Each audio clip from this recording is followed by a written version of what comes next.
नमस्कार, मैं Atul Verma, clinical psychologist. एक बार फिर आपके साथ में हूँ गीता का अध्याय 4 लेकर, जिसमें ज्ञान, कर्म और संन्यास योग की बात की गई है। भगवान श्री कृष्ण अर्जुन को बोलते हैं कि ये ज्ञान जो मैं तुम्हें दे रहा हूँ, ये मैंने सूर्य को दिया था। सूर्य से होते हुए ये और लोगों तक पहुँचा और बाद में ये विलुप्त होता गया। भगवान आगे बोलते हैं कि ये ज्ञान उनके लिए है जो लोग ज्ञान को जानना चाहते हैं, जिनके अंदर ये इच्छा है। अर्जुन के मन में एक बात उठी कि कैसे आपने ये सूर्य को ज्ञान दिया, क्योंकि आप तो लगभग मेरे उम्र के ही हैं। आगे वो बोलते हैं कि ईश्वर ना तो जन्मता है ना तो वो मरता है, तो वो अजन्मा है। और इस बात को जो लोग जान लेते हैं वो ईश्वर को प्राप्त करते हैं या ज्ञान को प्राप्त करते हैं, आप कह सकते हैं। फिर भगवान श्री कृष्ण अर्जुन को बताते हैं कि कर्म, अकर्म और विकर्म में क्या फ़र्क होता है। तो कर्म वो है जो शास्त्रों द्वारा बताया गया है, जिससे मन बुद्धि शुद्ध होते हैं, और अकर्म वो है जहाँ पर आपको फल से कोई आसक्ति नहीं है, बिना किसी फल की चाह के आप कार्य करते हैं। विकर्म वो है जो आपकी आत्मा को पतन की तरफ ले जाता है।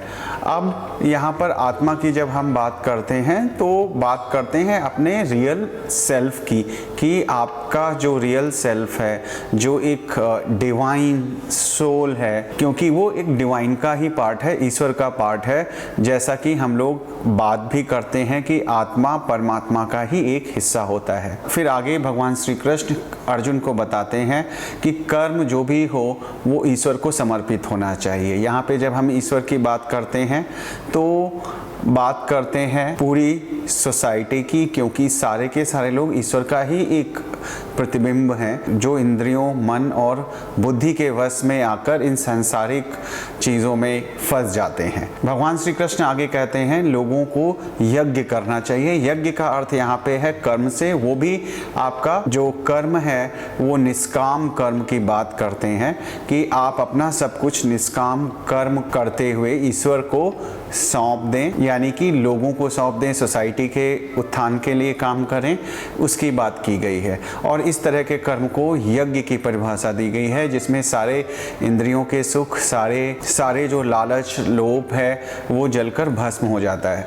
और ऐसे ही यज्ञ से उत्पन्न होने वाले प्रसाद को ही कर्मयोगी ग्रहण करते हैं, और ये प्रसाद एक तरीके से अमृत का काम करता है। भगवान कहते हैं कि इस तरह के कर्म को समझने के लिए, ज्ञान को समझने के लिए आपको गुरु की आवश्यकता पड़ती है, और वो गुरु भी ऐसा होना चाहिए जो ईश्वर को प्राप्त कर चुका हो, उससे ही आपको ज्ञान ग्रहण करना चाहिए। मनोवैज्ञानिक पहलू की अगर हम बात करें तो सबसे पहले बात आती है मोटिवेशन ऑफ द क्लाइंट, जिसकी आप काउंसलिंग कर रहे हैं। तो अगर व्यक्ति मोटिवेटेड नहीं है काउंसलिंग लेने के लिए, तो उसकी काउंसलिंग करना आपके लिए मुश्किल होगा। जैसे अर्जुन भगवान श्री कृष्ण से ज्ञान लेने के लिए तैयार थे, और ये तैयारी कहाँ से आई, क्योंकि वो एक विषाद की स्थिति में थे, अवसाद की स्थिति में थे। तो इसी तरीके से हमारे ग्रंथों में ये भी बोला जाता है, जब आपके ऊपर कोई प्रॉब्लम आती है, विपत्ति आती है, तब आप भगवान की तरफ अग्रसर होते हैं, यानी कि तब आप ग्रहण करने के लिए राज़ी होते हैं। कभी भी विपत्ति को या परेशानी को एज ए परेशानी ना लेकर एक अपॉर्चुनिटी के तौर पे आपको लेना चाहिए, और वहाँ पे बहुत सारे सीखने के मौके होते हैं। फिर एक और जो कॉन्सेप्ट है कि ह्यूमन नेचर की, तो ह्यूमन नेचर बेसिकली अच्छा होता है, ऐसा गीता में कहा गया है, क्योंकि हम सारे लोगों के अंदर आत्मा होती है जो परमात्मा का एक स्वरूप होती है, एक हिस्सा होती है। क्योंकि हम अपने इंद्रियों के वश में होते हैं तो मन बुद्धि उसको पहचान नहीं पाते हैं, और जिसकी वजह से प्रॉब्लम्स होती हैं, और ये जो सांसारिक दुख जिसको प्रॉब्लम्स हम लोग बोलते हैं, उनको हम फेस करते हैं। तो एक अच्छी बात यहाँ पर यह है कि ह्यूमन बीइंग को एक पॉजिटिव तरीके से देखा गया है, और कोई भी व्यक्ति चाहे वो कैसा भी हो, वो ज्ञान की प्राप्ति कर सकता है। और फिर यहाँ पे भगवान श्री कृष्ण ने कर्म, अकर्म और विकर्म की जब बात की है, तो उन्होंने इस बात पर फोकस किया है कि जो हमारे कर्म हैं वो आपके जो विचार हैं उनको प्रभावित करते हैं और उनकी वजह से आप अपने ट्रू नेचर से दूर हो जाते हैं और अपने आप को पहचान नहीं पाते हैं। तो हमें कर्म वैसे ही करने चाहिए जो हमारे मन और बुद्धि को शांति प्रदान करें और हमारे रियल सेल्फ की तरफ हमें लेकर जाएं। यहाँ पे अगर हम काउंसलर की बात करें तो एक तरीके से गुरु शिष्य परंपरा है।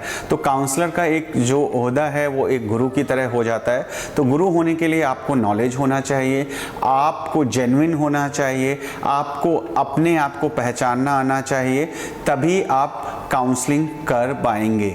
तो काउंसलर बनने के लिए भी या साइकोलॉजिस्ट बनने के लिए अपने ऊपर बहुत सारा काम करना पड़ेगा आपको, और जिससे कि लोगों को आप एक सही रास्ता दिखा सकें और एक जीवन जीने का तरीका बता सकें जिससे वो अपनी लाइफ में खुश रह सके। तो ये कुछ कॉन्सेप्ट्स थे जो गीता में डिस्क्राइब किए गए हैं और साइकोलॉजी से रिलेटेड हैं।